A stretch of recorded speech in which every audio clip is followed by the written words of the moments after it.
نحمده ونصلي على رسوله الكريم أما بعد بسم الله الرحمن الرحيم اللهم طهر قلبي من النفاق وعملي من الرياء ولساني من الكذب وعيني من الخيانة فإنك تعلم خائنة الأعين وما تخفي الصدور.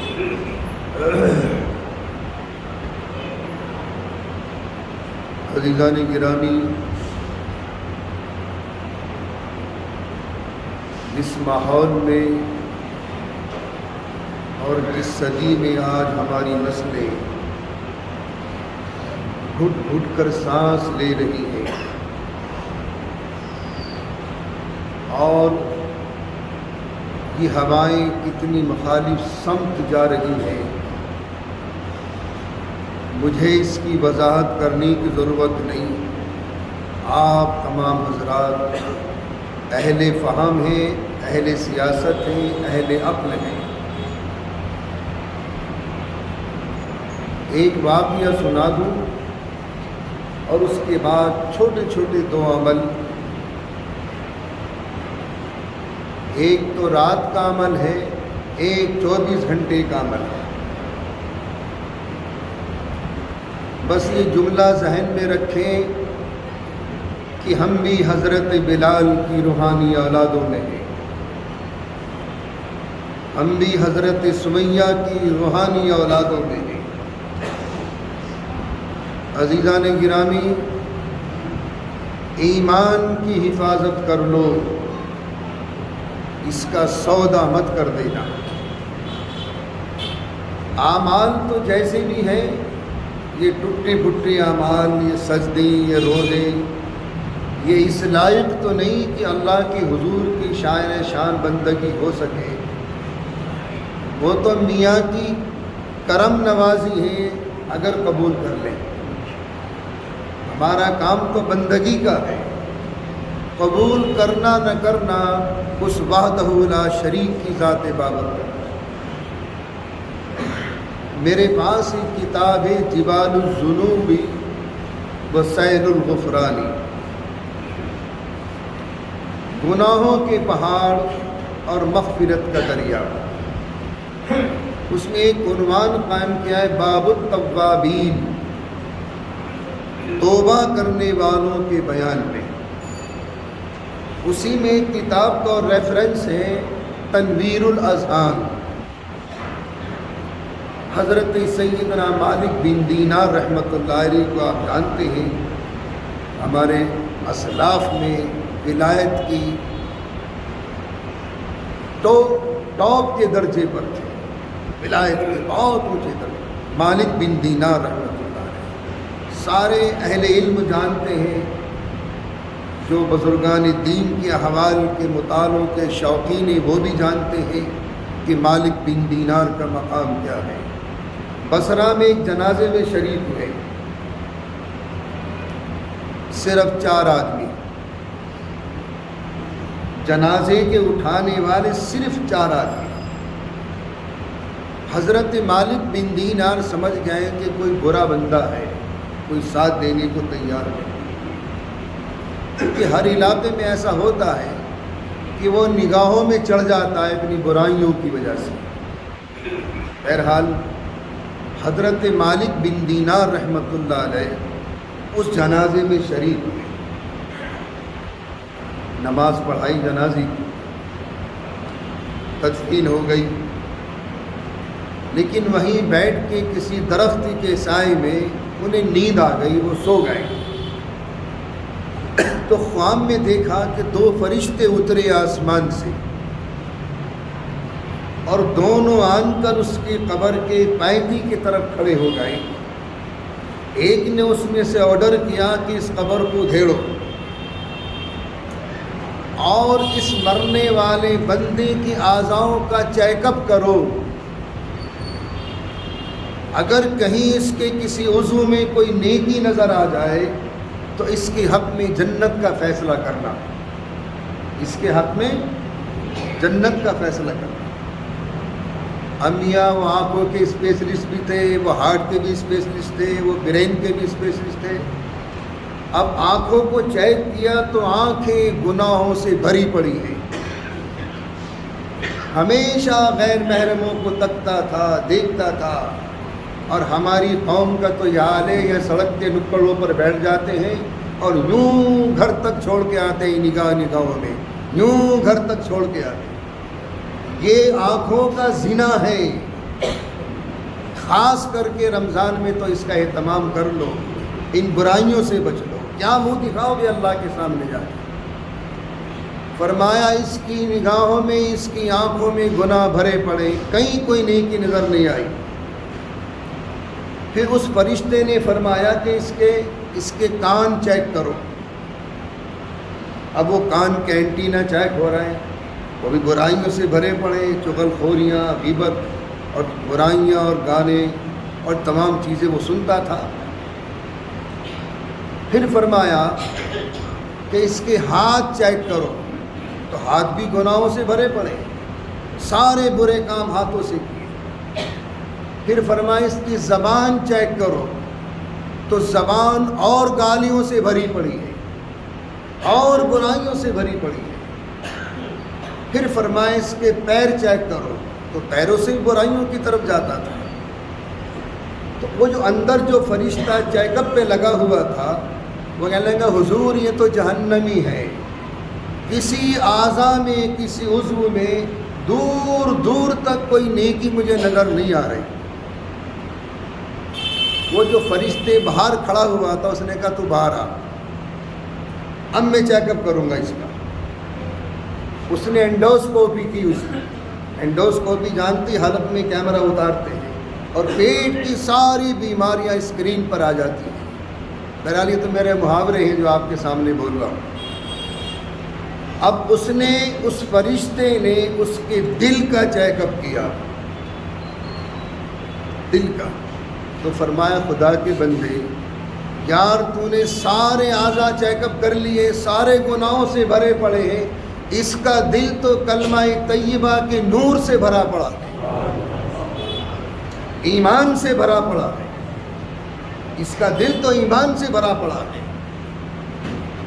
فرمایا اب یہ جنتی ہے، جہنمی نہیں۔ تو میرے بزرگوں، ایمان کو بچا لو، لا الہ الا اللہ کا سودا مت کر دینا، ورنہ ہوائیں آج کی ہوائیں جس صدی میں ہم جی رہے ہیں بہت مخالف سمت چل رہی ہیں۔ ایمان کا سودا مت کر دینا، لا الہ الا اللہ محمد رسول اللہ، بس اس کو بچا لے جاؤ۔ اعمال جیسے بھی ہیں کرتے رہیے، لیکن ایمان کا سودا مت کر دینا۔ اس ایمان کی برکت سے پڑھ لیا ہوگا کبھی کلمہ، یا مسلمان گھرانے میں پیدا ہونے والے تو بچے مسلمان ہی ہوتے ہیں، کبھی کلمہ پڑھا ہوگا، اللہ نے اس کلمے کو محفوظ رکھ رکھا تھا اور اس کا دل اسی کلمے سے معجزن تھا، اسی سے اس کا نور ایمانی سے اس کا دل بھرا ہوا تھا۔ فرمایا یار اس کے دل میں کلمہ طیبہ ہے، بس اسی پر اللہ نے اس کو بخشش فرما دی۔ بہرحال ہمارے اعمال تو اس لائق نہیں ہے۔ یہ جو آج کی رات ہے، ایک رات گزر گئی پیچھے، میرے پاس ایک کتاب المستطرف فی کل فن مستظرف، علامہ ابن شہاب رحمۃ اللہ علیہ کی ہے، بہت بڑے عالم گزرے ہیں، اور اس کتاب میں فضائل قرآن کے ساتھ ساتھ فضائل اعمال بھی، اس میں ایک حدیث کو لے کر آئے ہیں اور بڑی مستند اور معتبر روایت ہے۔ اچھا، یہ عمل جو میں آپ کے سامنے عرض کرنے جا رہا ہوں، یہ تو 12 مہینے کا عمل ہے، 12 مہینے کا عمل ہے رات کا، لیکن یہ جو راتیں آ رہی ہیں یہ اصل میں رمضان شریف کا نچوڑ ہے، آخری عشرہ ہے اور مقدس راتیں ہیں، طاق راتیں ہیں، لیلۃ المبارکہ ہیں، لیلۃ القدر ہے، شب قدریں ہیں، یہ اللہ نے اسی امت کو عطا کی ہے۔ ان راتوں میں اگر اس موبائل گردی سے تمہیں فرصت مل جائے،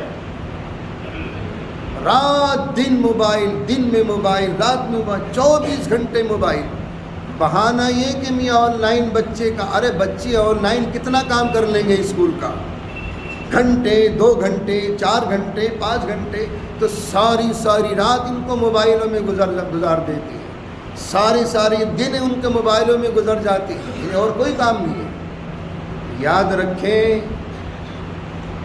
یہ موبائل ایک حد تک تو جائز ہے چلانا، لیکن اس حد کو کراس کر دیا تو سماج میں جتنی برائیاں آج کے زمانے میں ہیں، آج سے 40 سال پہلے اتنی برائیاں سماج میں نہیں تھیں، اور اس موبائل کی مہربانی ہے۔ اسے چلاؤ، لمٹ سے چلاؤ، بے شک یہ کام کی چیز ہے، میں اس کو منع نہیں کرتا، چلائیے، کام نکالیے، کام چلائیے، لیکن آج یعنی جس قوم نے ان چیزوں کو ایجاد کیا ہے، آج ان کے یہاں قانون ہے کہ جو اس کے بچے ان کی یونیورسٹیوں میں ان کے پڑھنے والوں پر 18 سال سے پہلے موبائل ان کے ہاتھ میں نہیں آتا، اور پوری دنیا کو دہانے پر کھڑا کر دیا تباہی کی۔ اتنی شاطر قوم ہے یہودیوں کی، ساری اکنامک دنیا کے ان کے ہینڈ اوور ہے، اور دنیا پہ راج کر رہی مٹھی بھر قوم۔ تو بہرحال اگر ہمیں فرصت کے لمحات مل جائیں آج کی راتوں میں، جتنی بھی طاق راتیں آ رہی ہیں، جتنی بھی غیر طاق رمضان، یہ نچوڑ ہے رمضان شریف کا، جو میرا امتی رات کو سوتے وقت، رات میں کسی بھی وقت میں سورہ دخان پڑھ لے، یہ 25ویں پاری کی صورت ہے، میرے خیال سے 3 رکوع ہیں، 3 رکوع ہیں۔ جو میرا امتی رات کو سورہ دخان پڑھ لے گا، صبح اس حال میں کرے گا کہ اس کی بخشش ہو چکی ہوگی۔ زور سے کہو اللہ اکبر۔ اگر روزہ رکھ رہا تو خاموش رہیے، روزہ لگ رہا ہے تو خاموش رہیے۔ بہرحال زور سے کہیں، اتنا بڑا مژدہ سنا رہا ہوں، اور تمہاری یہ ذرا سی للو نہیں ہل رہی سبحان اللہ کہنے میں۔ جو میرا امتی رات میں سورہ دخان پڑھ لے گا تو وہ صبح اس حال میں کرے گا کہ اس کی مغفرت ہو چکی ہوگی۔ اللہ اکبر کبیرہ، کیا سمندر کو کوزے میں بھر گئے ہمارے آقا۔ یہ چھوٹا سا عمل ہے، 12 مہینے کا عمل ہے، لیکن یہ راتیں بڑی قیمتی راتیں ہیں، اس کا ایک ایک لمحہ بہت قیمتی ہے، بہت قیمتی لمحات ہیں۔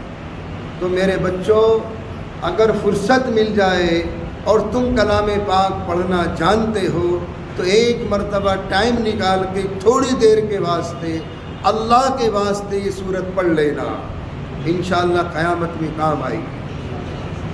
اور وعدہ ہے حضور کا کہ صبح اس حال میں کرے گا کہ اس کی مغفرت ہو چکی ہوگی۔ دوسری حدیث، اس حدیث پاک کے راوی حضرت سیدنا عمر بن خطاب رضی اللہ تعالیٰ عنہ۔ میں نے اس سے پہلے بھی بتایا تھا اپنے دروس میں کہ خلفائے اربعہ سے حدیثیں تو بہت کم نقل ہیں، نہ کی برابر، لیکن جو بھی ہیں بہت امپورٹنٹ ہیں، جو بھی ہیں خلفائے اربعہ سے۔ حالانکہ صحابہ کی، محدثین کی جو جماعت ٹاپ پر گئی ہے اس میں حضرت ابو ہریرہ ہیں، حضرت عبداللہ بن مسعود ہیں، حضرت عبداللہ بن عمر ہیں، حضرت عبداللہ بن عباس، یہ ٹاپ کے محدثین ہیں صحابہ کی جماعت میں، اور یہ اسی مدرسے کے طالب علم ہیں، یہ اسی یونیورسٹی کے اسٹوڈنٹس ہیں جہاں آج بھی اس مدرسے کی نشانی موجود ہے، اور وہ اصحاب صفہ کا چبوترا۔ وہیں سے گورنر بن کر نکلے، وہیں سے عالم بن کر نکلے، وہیں سے قاضی بن کر نکلے، وہیں سے چیف جسٹس بن کر نکلے، وہیں سے فوج کے کمانڈر ان چیف بن کر نکلے، وہیں سے داعی اور مبلغ بن کر نکلے۔ وہ مدرسہ آج بھی ہے، اور انشاءاللہ قیامت تک وہ زندہ و جاوید رہے گا۔ بہرحال سیدنا حضرت عمر بن خطاب رضی اللہ تعالیٰ عنہ اس حدیث کے راوی ہیں کہ نبی پاک صلی اللہ علیہ وسلم نے ارشاد فرمایا روزے کی حالت میں جب بھی جو دعائیں مانگی جائیں گی اللہ ہمیشہ قبول کرے گا، اور روزے کی حالت میں دعائیں مانگنے والا بخشایا ہے۔ روزے کی حالت میں دعائیں مانگنے والے کبھی نامراد نہیں ہوتے، ہمیشہ بامراد ہوتے ہیں۔ یہ بڑی مقدس عبادت ہے روزے کی، اور بہرحال رکھنے والے تو ہر موسم میں رکھتے ہیں، اور نہ رکھنے والے معذورین کے چیپٹرز الگ ہیں، وہ الگ چیپٹر ہے معذورین کا۔ نہ رکھنے والے تم یا سردی کے دنوں میں جب رمضان آتے ہیں 7، 8، 8.5 گھنٹے کا دن ہوتا ہے، اس میں نہیں رکھتے۔ بہرحال یہ بہت مقدس عبادت ہے، اللہ ہم سب کو اس کی شائن شان احترام کرنے کی توفیق عطا فرما دے، اور اپنی شان کے مطابق بندگی کرنے کی توفیق عطا فرما دے۔ وآخر دعوانا الحمدللہ۔